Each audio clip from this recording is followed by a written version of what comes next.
The topic of our group project is plagiarism among international students. I'm Jinru and I will introduce some examples from report, media, and research. This is our work distribution of our group members. First, let's start with the introduction from the Reading's article, Cheating Across Culture. It is a case of plagiarism in Duke University.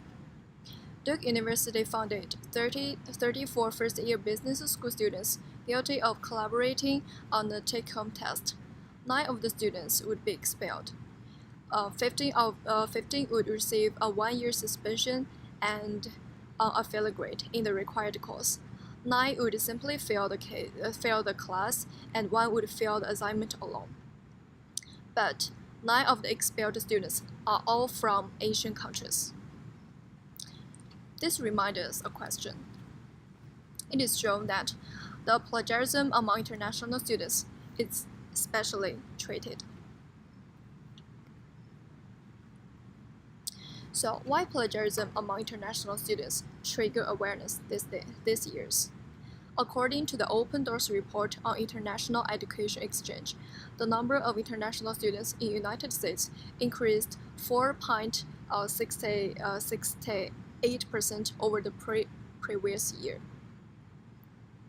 So, along with the increasing of international students, the cases of plagiarism among international students also increase. The increase in the international students' enrollment have raised new concerns on the plagiarism.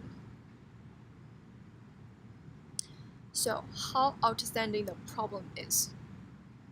Let's look at an example. According to the article, some students not well schooled about plagiarism in VOA News. At the University of Minnesota, approximately 85% of investigated plagiarism cases originate from the students whose native tongue are not English, which means they are international students. This is the link of the research resource. And not only this, there are more cases reported recent years. According to the newspaper, U.S. public universities recorded about 5 cases of alleged cheating for every 100 foreign students, and only 1 for every 100 domestic students in the academic year. It's 5 times. Also, the Times of London revealed that almost 50,000 university students were caught cheating at United Kingdom universities in the period between the 2 years, and the students from overseas, from outside the European Union, are more than 4 times as likely to cheat, according to the newspaper. And also, plagiarism causes harsh punishment. In the same academic year, the Department of Immigration in Australia cancelled the visas of more than 1,900 international students over academic misconduct. Here is a link of reference resources. And also, here are related researches about EAL students. This research has highlighted the relationship between plagiarism and the EAL students, which is the students for whom the English is an additional language. The first one is Marshall and Gray conclude that EAL students are significantly more likely to have engaged in serious form of plagiarism, which is 83% than the non-EAL students, which is 65%. Let's concentrate it at the third one. Pocori found that there are 76% of non-native English-speaking graduate students had at least one passage in the writing sample, where over 60% of the texts were taken from source material. So we all know what the number 70% means, that they almost copy everything in the paper instead of do the same by themselves. There are also other data shown in this page. We can say from the data that The differences between the percent of plagiarism among EAL and non-EAL students are huge, which may indicate the language barrier as one of the main problems contributing to plagiarism among international students.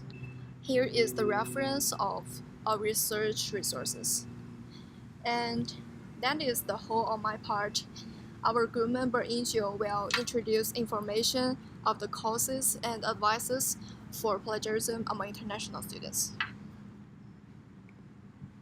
And the first reason why international students are more likely to plagiarize is that they may come from different academic traditions. For example, educational culture in Asian countries may focus on accuracy, and memorizing also suggests and sometimes require the students to reproduce the thoughts from their teachers or others to show their respects.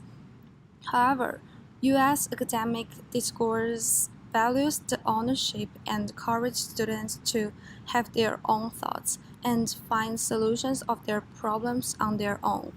And the second reason is maybe because the cultural difference. In the article Cheating Across Cultures, the author Raiden mentioned that a lot of experts said that the most important reason of this problem may be that Western style of citing or quoting sources has not been used worldwide. That's why there are a lot of unintended plagiarism among international students. They may not know the importance of copyrights in Western countries, and is probably their first time to get to know about citation or quotation, so that they made mistakes. And the last reason I want to point out is lacking of interest. Such students may not care the tasks their teacher assigned because they lose their interest of one particular subject. So they don't think it's worth their time and energy, so they just choose plagiarism to complete it fast and get back to what they do like. I'm Michelle, and I'd like to share some consequences and some advices of plagiarism. We have discussed the causes of it, so we should know the consequences of plagiarism because it is illegal and it should be punished. Okay, the first consequences we list is assignment-specific consequences. Often, the first time a student is found guilty of plagiarism or other forms of cheating, the consequences is assignment specific. The instructor may simply give a 0 for the work. In some cases, the student may be allowed to redo a written paper or report with a reduced grade.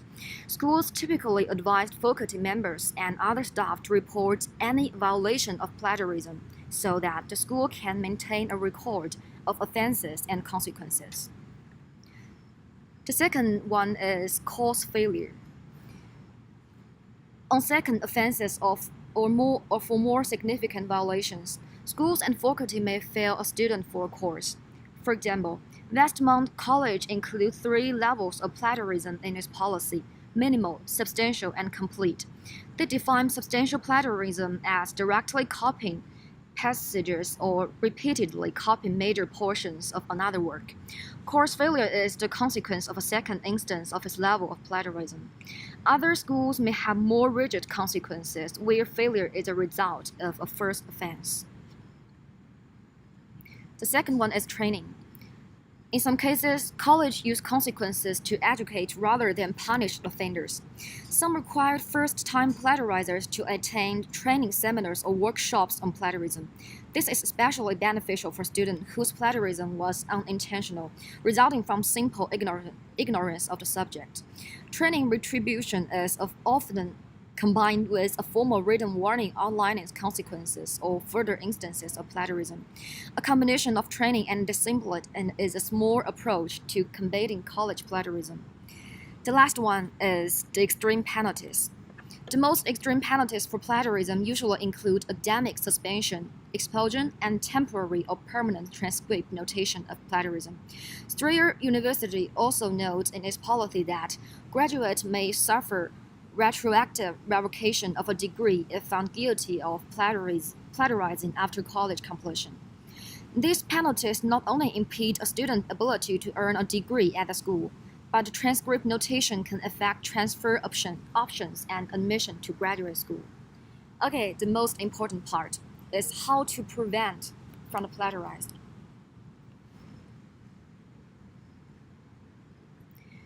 For students, first, we can make a list of all sources as we consult them. This includes websites that you come across while searching for a particular topic or just suffering.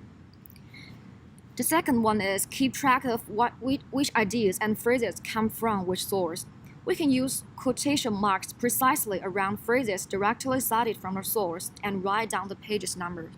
The second is clearly distinguish your own idea from those of others. Do not mix your own opinions into notes taken from another source. The last one, set up direct citation with quotation marks or intended clearly indicate where an external source begins and ends. Where necessary, attach a list at the end where full bibliographic entries can be found.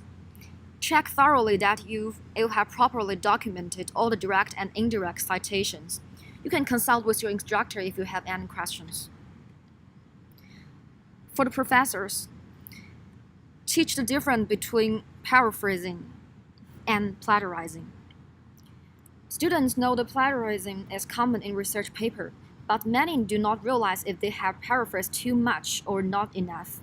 The teacher should make sure exercises are done in the classroom where students are taught to paraphrase quote and other works, as well as cite those sources properly. In addition to turning in this completed paper, teachers should ask students to give a brief oral report on what they wrote.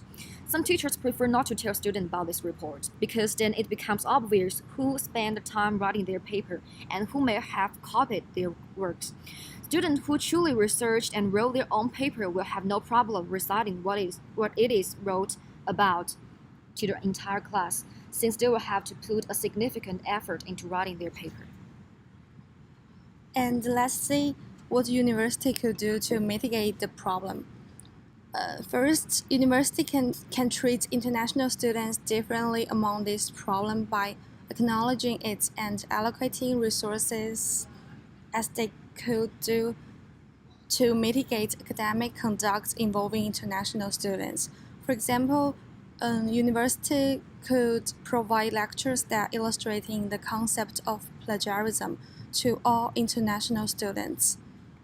And the second thing university could do is to require students who have this kind of problem to take classes and to discuss how to use sources most correctly and efficiently. And the lecturer could be students' writing instructor or advisor, and that will teach students how to cite passages correctly and how to paraphrase and have them practices in class about citation. And another tactic that can be used to make sure students do not plagiarize is asking students to do a quick quiz at the first few minutes when the paper are submitted. The quiz should consist of questions such as what is the main idea, what sources were used during the information searching progress in order to support their own ideas, and whether the students use citation or quotation on the borrowed words. And the teacher should then compare the results of the quiz with the actual paper itself to make sure everyone gets to know how to avoid plagiarism in their own works and show them the importance of this problem. All of us should pay attention to plagiarism. This is the whole work of our group. So thank you for watching. Okay, thanks for your patience. Thank you. Thank you.